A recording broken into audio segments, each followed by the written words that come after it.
This is TLV1.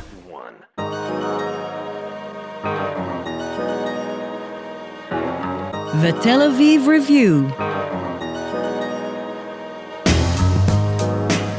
Hello and welcome to the Tel Aviv Review, a program dedicated to word, thought, and debate. Brought to you by the Van Leer Jerusalem Institute, which promotes humanistic, democratic, and liberal values in the social discourse in Israel, and by the Israel Institute, enhancing knowledge and study of modern Israel. If you like us, please join our community of supporters by giving to our Patreon campaign. You'll find it on our homepage. I'm Dahlia Shenlin. And I'm Gilad Halpern. Every week we'll be talking about books and research and other things that have caught our attention. Our guest today is Adi Gordon, a professor of Jewish and European intellectual histories at Amherst College. He has published 3 books on Zionism and nationalism and is here today to talk about his most recent work. It's called Towards Nationalism's End, an intellectual biography of 20th century nationalism scholar Hans Kohn. Adi Gordon, hello and welcome to the Tel Aviv Review. Hello, good to be here. So tell us, who was Hans Kohn and why is he worthy of being written an intellectual biography about? Well, Hans Kohn, first and foremost, is sort of a leading theorist, an early nationalism studies scholar. He was, in a way, the authority in mid-20th century theorizing the phenomenon of nationalism, that is to say, not taking it for granted, as nationalists tend to do, that is, to present it as self-evident, natural, going back to time immemorial. He, if you were to take a survey course on the history of nationalism or theories of nationalism, he would be pretty much the first session, the first meeting. So that is his main significance. He is primarily known for a distinction between civic and ethnic nationalism, where, with a degree of generalization, or ethnic nationalism is nationalism understood in terms primarily of blood, of lineage, sometimes of soil. And civic nationalism, on the other hand, is something which is defined by pledging an allegiance to a certain creed. It's a voluntary act. It's not something that you are born into like a family. And those questions, jumping to the second half of your question, why should we study Hans Kohn now? That very question becomes surprisingly and disturbingly relevant in 2018, actually as of 2016. But even more interestingly, at least to me, he was in many ways a protagonist of the tragedy of Central European Jewry in the first half of the 20th century. I was thinking about people like Stefan Zweig and Walter Benjamin, even though Kohn's fate was slightly better than theirs. But he really was a perfectly assimilated middle-class Jew who saw the world order unraveling before his very eyes. So how does this life experience fit into his theoretical work? Well, it's in a way easier to separate the Central European from the Jewish and see sort of the impact of the various things. But I will try to sort of merge those two. I mean, the starting point of his intellectual career as a sort of a neophyte, young, sort of teenage Zionist takes place in Prague, and the important thing to note is that Prague of his childhood, is Habsburg Prague, is still a place in which Jews, Germans, and Czechs live side by side. Their identities are defined. The definition of their identity is much more fluid than we tend to imagine nowadays. It's a setting of a national conflict, and he sort of views it. And primarily the conflict is should be stated, so state the obvious, that there's a conflict between Czechs or Slavs and Germans. It's a part of the broader nationalism problems or struggles of the late Habsburg Empire, and he views it as a young Prague Jew. I said German because German was his prime language, though not his only language. He could follow a conversation or read Czech, and that was sort of part of his upbringing. And so it is in this setting that he very surprisingly becomes a Zionist. And in his memoirs, he describes it as something that happens that just sort of happened. It doesn't give any clear indication at this stage. It doesn't sort of project backwards significance that you could easily find in how his life evolved later on. But the point is, of course, that Zionism is, for him, the national movement of the Jews, and basically he comes to the national question through the Jewish questions. So you mentioned earlier on that he's a little bit like Walter Benjamin, Stefan Zweig, whose Jewishness is not quite tangible, right? It's quite elusive. It's not. It sometimes could be defined as residual.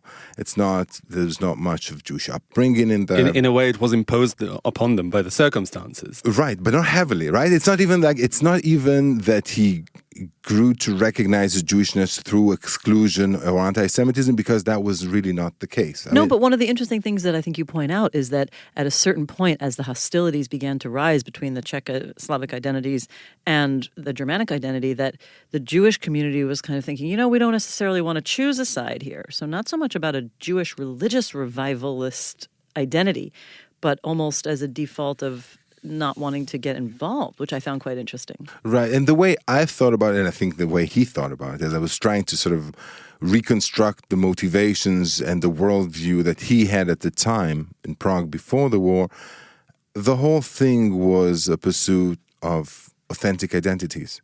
Right, and he grew up all those things are linked to one another. In a way, we can look at the history of Central European Jews as a small footnote in the history of the emergence of nation-state and state nationalism or ethno-nationalism. And in a way, what you see definitely as of the 19th century, but a good century even before that, is a struggle for redefinition of Jewishness, which does, at the very least, does not contradict with political allegiances. So people would define themselves, and that's the classic, 19th century definition is, Austrian citizen of the Jewish faith, or things along those lines. He and his generation look at it and see it as disingenuous. I mean, this is not convincing anyone. If it's about the Jewish faith, there's no Jewish upbringing, we don't really care about it. Frankly, we're sort of atheists.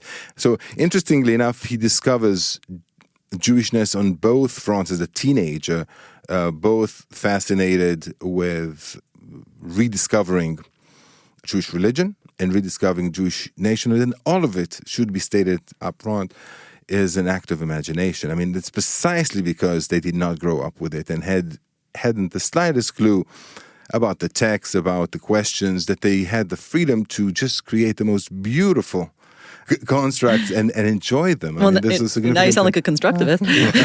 But I want to ask you, one of the things that you also point out, that you emphasize, I think, in the beginning of the book, is that this, at the time, was considered a liberal concept.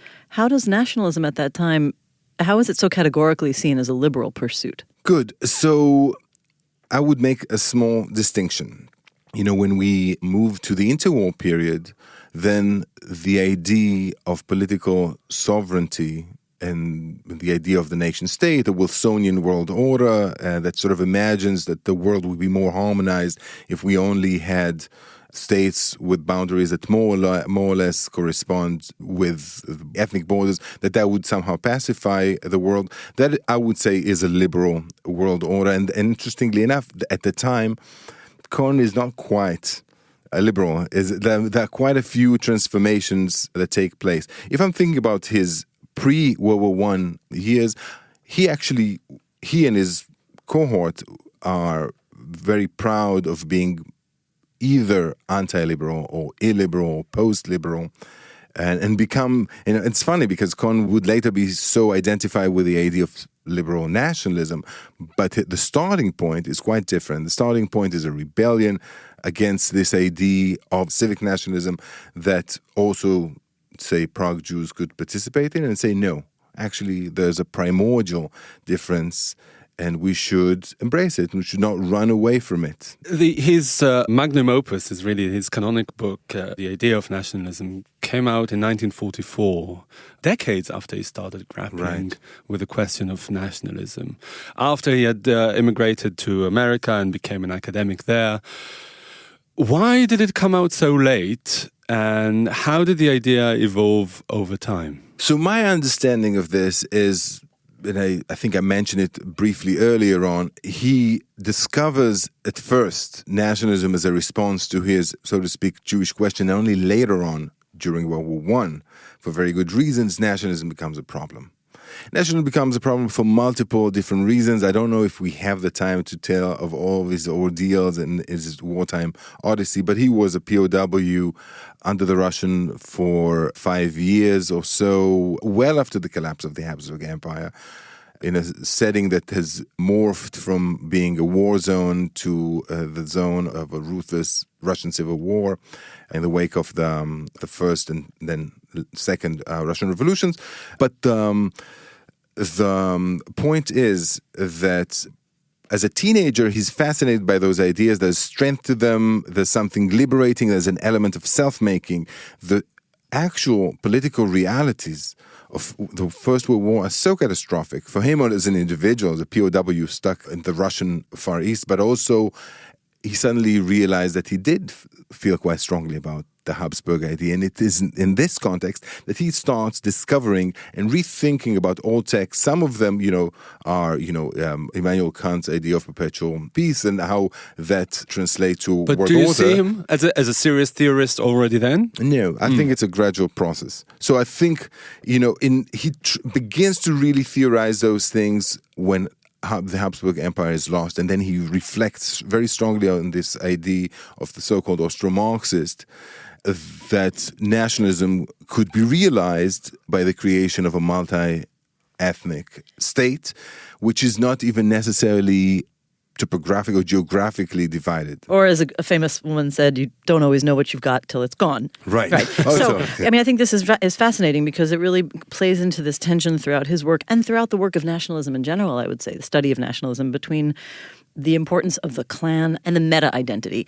And I'd like to quote what I think is a very nice little passage here where you write, Kohn's formative experiences in pre-war Prague consisted not only of the polarizing ideas and practices of aggressive ethno-nationalist entrepreneurs, they also contained the multi-ethnic coexistence that defied any nationalist visions of purity and exclusivity. I love this passage because it shows this tension that I think characterizes human society in general. Do we need to be separate and homogenous in our societies, or can we have meta-identities that cross some of our boundaries? What would Kohn say? I would say in the later part of his life, he would definitely say that is the case. And it's an interesting case in point. I would like to give credit to other fellow scholars in the field. Dmitry Shumsky has written extensively about the circles around Hans Kohn, people who, as Zionists, once in Palestine, once in the Eretz Israel, advocated for a binational state. And at least in Shumsky's view, the idea is in a way implementing those experiences. Now, to quote Johnny Mitchell again, since it's gone, we cannot help Prague, maybe, but maybe we can take those lessons and implement them in Palestine. Interestingly enough, he obviously gave it good 10 years of his life, but eventually despaired of that, of the applicability to Israel-Palestine Zionism. But Why? he did envision that as something that actually takes place in other places like the US. So I would, in a second, return to why, but I would also plant a nice footnote over there. It is not trivial, evident, or convincing that it necessarily happens in the United States. Oh, believe me, I have lots of questions about that. But tell me why he gave up on this. Well, You're talking about the Brit Shalom. I'm talking about Brit Shalom and the idea of binational Zionism. So his role in binational Zionism is larger than I thought beginning to study. He's not only one of the co-founder and the first secretary, he apparently also is the one who came up with a name. And there were other alternatives. Maybe we should say for anybody who doesn't speak Hebrew that the name means covenant of peace. Correct. So even before he returned from Russia as a POW, he writes a piece called On the Arab Question. And I think the Arab question is in quotation, so it's not really a question, but Zionism's Arab question. And then he says, when a state would be established in Palestine, eventually it won't be a national state for long, neither Arab nor Jewish, but eventually a multinational state. In that article, this is 1919, it's really early, less than 2 years after the Balfour Declaration, he states very clearly that in all regards, as far as he's concerned, history, culture, definitely demographics, it's an Arab state. Given that it's an Arab land. The state... Land, not the state. Right. Crucial, right? Yeah. The state that would emerge, eventually, he claimed in 1919 would be a multinational state. Now, it begins at a very relatively vague. What does it mean? How does it work? Mid-1920s, he moves to Jerusalem and founds the Brit Shalom Association with quite a few very impressive Zionist intellectuals, many of them, though not all of them, Central European, Arthur Rupin, Gershom Scholem, Hugo Bergman. I can see many interviews in your radio station regarding the biographies of those people. And of course, Martin Buber. And Martin Buber, right? Martin Buber in those years was sort of supporting from without, but his spirit definitely loomed large. Those were, to a large degree, his people who, at least for a while, were his disciples, people who were very close to Buber and influenced by Buber's thoughts about a concept of nationalism. So they try to come up with a couple of things. First of all, some kind of an architecture of how is this all going to work.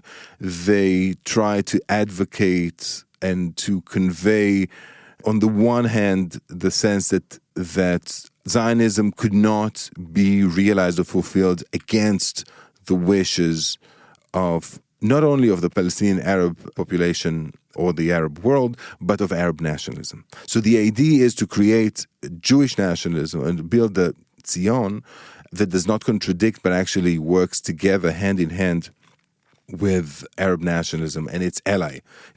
Is not there to suppress it. So I remember that it doesn't fully answer the questions of coexistence, but that is sort of the path. He tries it for quite a few years. Interestingly enough, binational Zionists, the Brit Shalom ceases to be active, stops working around 1933, but the binational idea reemerges late 30s and in the 40s, and actually well after the establishment of the State of Israel, the idea is still there. But he had left, he had been disillusioned with Zionism way before, even before Brit Shalom dissolved. We're talking about 1929, right, 1930. And as you write in the book, he was one of the more fervent critics of Zionism by that time, after he had been not only an activist within that group, but also an official. He had a prominent post within Keren HaYesod. He was one of the founding fathers of Zionism in Palestine in the 1920s. Yeah, a tenured radical of his day. Right? Yeah, exactly. No, this is why his engagement with Zionism is so interesting, because he had undergone that process of falling in love and falling out of love with Zionism way before the overwhelming majority of Jews had even began interacting with Zionism or engaging with it. So we spoke about Brit Shalom, but I'd like to zoom out for 1 second and talk about his trajectory, from a bird's eye view. You said earlier that his interest in Zionism he writes in his memoirs that his interest came out of the blue and he only justified it post hoc. So can you tell us what was it about the idea of Zionism that drew him, and what was it really that made him such an ideological opponent of Zionism by the end of that arc? Yeah. The first part, as mentioned, it's the very starting point, the spark, as it were, was that pursuit of authenticity and authentic identities. But then things get really tangled up and messed up in a very alarming way. And he feels a degree of accountability and responsibility for it. So, for example, as mentioned earlier, 1919, why suddenly talk about binational Zionism? Of course, there are many different models. For him, on the one hand, it's the collapse of the Habsburg Empire and what he has seen over there. But it's not only that, because there's a POW in Russia in the colonial setting. And he connects the dots. And he basically begins to see that nationalism has an entirely different significance when we're talking about nationalism created against, in a setting which is populated with a population of entirely different culture. And as a binational Zionist, he didn't think of that in those terms as early as 1919, but in the 1920s, he definitely thinks that the relation between Zionist Olim, newcomers, the Zionist society, the Yishuv, and the Palestinian Arabs is the relation between the colonizer and the colonized. And this has to be undone. No, but that sounds like a perfect excuse for being an anti-Zionist or non-Zionist in 1919. Why does he care about Zionism if he's so... I've never seen you so upset. I just want to say, this is clearly This is Sorry, very disruptive. That's the whole point. No. I didn't mean to sound as if I care. No, it's just No, but we do I- care because I think there are modern day implications to this, which we'll get to. So at this stage, I feel he feels accountable, responsible. Too many elements of his identity, his social life, his intellectual development are linked and tangled with Zionism. He got to fix it, and he's trying. He's really, really trying. So the interesting thing is, obviously said, but it doesn't get any simpler as years go by. But his intellectual oeuvre grows, and he becomes, by the 20s, already a very significant scholar of Arab nationalism. So interesting, a Zionist living in Palestine, but one of the first historians of Arab nationalism, and he corresponds and is friendly with many of the first Arab nationalist historians, and he's also a very committed pacifist. And at a certain point in the 20s, the strains are just too much for him to contain this, and it just breaks. Well, this is one of the things that I'm wondering about his own evolution, because, Gilad, you're describing it as if he went through this transition and this arc, just because he did and he matured. But I'm wondering to what extent his evolving, he's writing at a time when nationalism is itself taking the shape that it comes to have in the 20th century. Nationalism was evolving. So was he himself changing, or was he actually reacting to the changing evolution of the very political movement that he was living through and then changing his thinking accordingly? Well, my claim is that of reciprocity, even though it's a cop-out. I think it's more tangible for me where he reacted. Mm-hmm. Right? So when he begins writing about Jewish nationalism, about Zionist history of Zionist thought, but also about the history of Arab nationalism, it begins with a great degree of empathy. And if you compare the first book to the second to the third, there's a growing degree of dismay and disenchantment. He's like a liberal who got mugged. Right. But the interesting thing, maybe this is telling, that he increasingly identifies with the empires. The Russian Empire. The supra-identity. Exactly. You see, this goes back to the point I made before about how do communities live together instead of what you termed as imagining ethnic homogeneity where there is none and then striving towards partition of territory. He's saying, well, that's fake. We don't have ethno-nationalist homogeneity. Partitioning the territory does violence to it. So maybe we need these supra-identities. Would you say that's a big conclusion of his? Yes, I think it is. It's not entirely by chance that he sort of ends up in the United States, but I would say it's also not entirely by chance that he is disillusioned with the United States and its role in the world at the very same time. But he also becomes like an American Cold Warrior. Oh, he does. Yes, yeah. definitely. So do you see this as like the end product of this intellectual progression? First of all, no, right? For me, this ended up writing a story of a non-arrival. And it's crucial, I think, both in order for us to be... there's something about genre and the structure of an intellectual biography that really sometimes lends itself too easily to the idea of the maturing intellectual, the ripening, and then, You're saying it's all just one big story of regression. It is true. It is sadly true. Great, something to look forward to. Yeah. Sorry about that. This is what I found. But I think it's actually it's not only that it is, I found it as something that was clearly indicated in his writing, though not in his reception, right? We always, you mentioned the book from 1944. More often than not, there's the one or two books that people are remembered for, and then they evolved further, but they're still pigeonholed in that sort of understanding.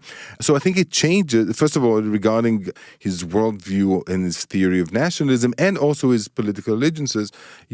I can see very clearly that in the last years of his life, he's extremely disillusioned with U.S. during the Vietnam War, which entirely contradicts his idea of nationalism in the American century, where the U.S. embodies what civic nationalism should be and is the main supporter of post-colonial or anti-colonial nationalism. For him, it was very obvious that America's ally in the region is Nasser and not Israel.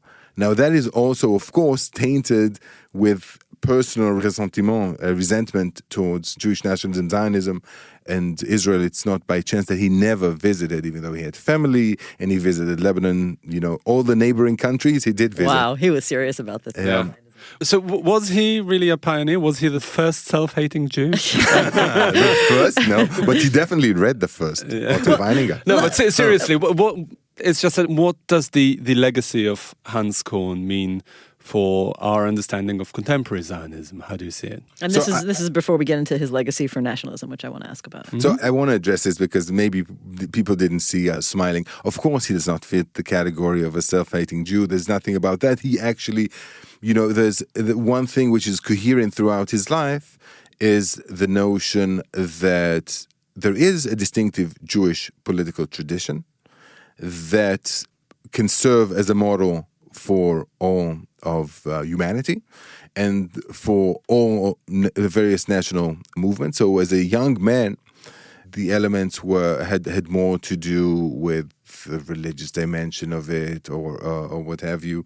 But after his break with Zionism, as of the 1920s, as of World War I, he sees Jewish nationalism as transcending the territorial political dimensions. And this is something that he thinks the rest of the world eventually would follow. So quite the opposite of a self-hating Jew. I don't know how sincere he was about this, but as a sort of a rhetorical level, he would insist that is a crucial element about the understanding of nationalism, and it's a lesson that we can all learn, quote unquote, from the Jews. But let's think about now his legacy for nationalism in general, because how well has this distinction between civic and ethnic nationalism endured over time? And I want to frame it in the sense of, it seems in the modern era or in the postmodern era that bizarrely ethno-nationalism has won. Ever since the breakdown of the Cold War, it seems like the world has been defined by an ethno-nationalism that seemed resurgent or maybe atavistic, but here it is.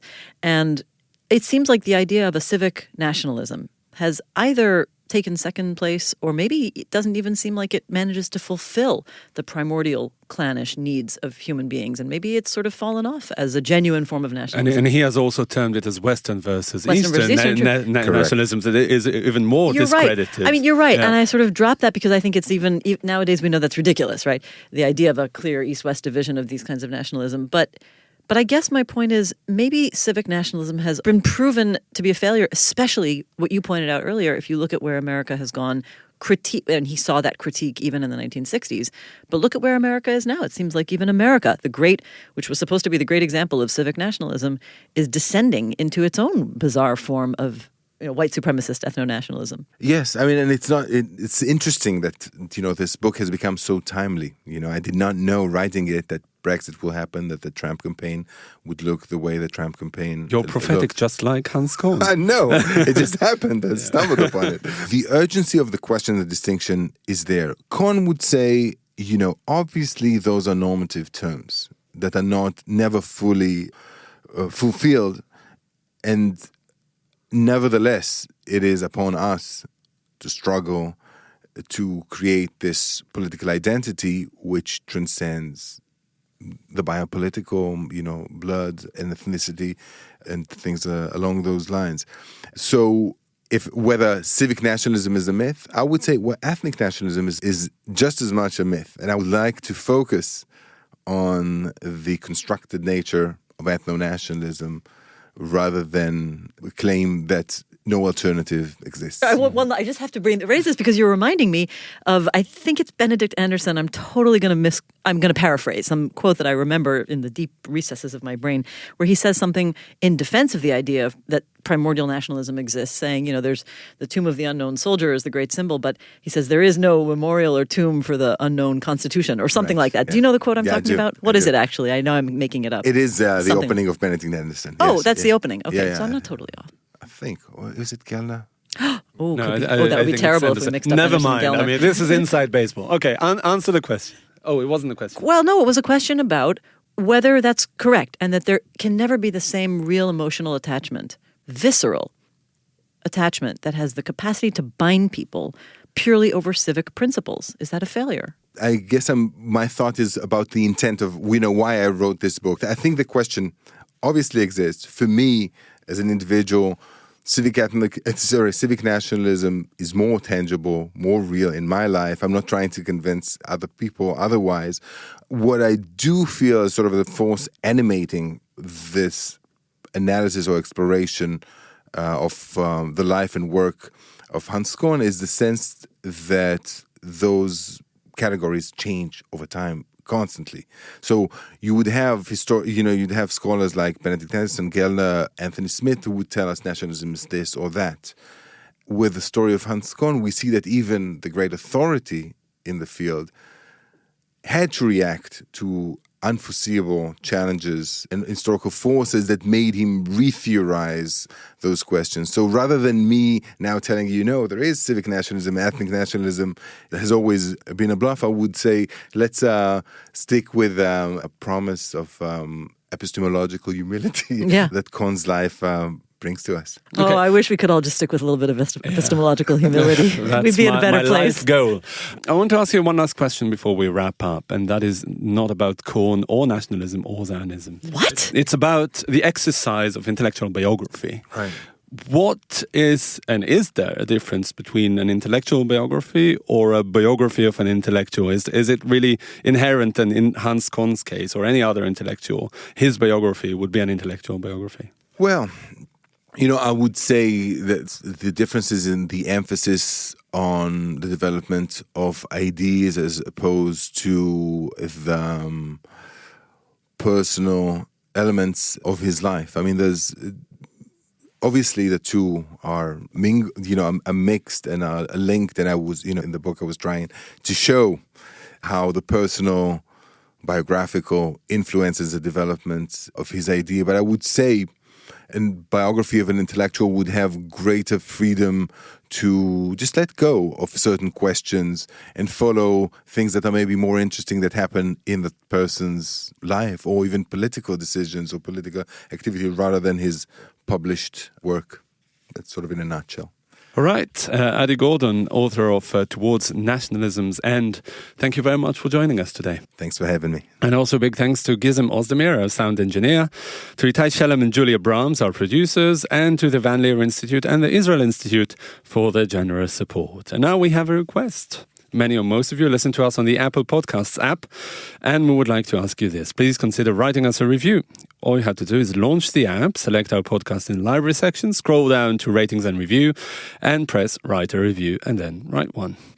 Check out our archive with more than 450 interviews. If you like us here, you can also like us on Facebook. Our page is called the Tel Aviv Review Podcast, Ideas from Israel. And don't forget to follow Dalia and me on Twitter. Join us again next week for another edition of the Tel Aviv Review. And until then, goodbye.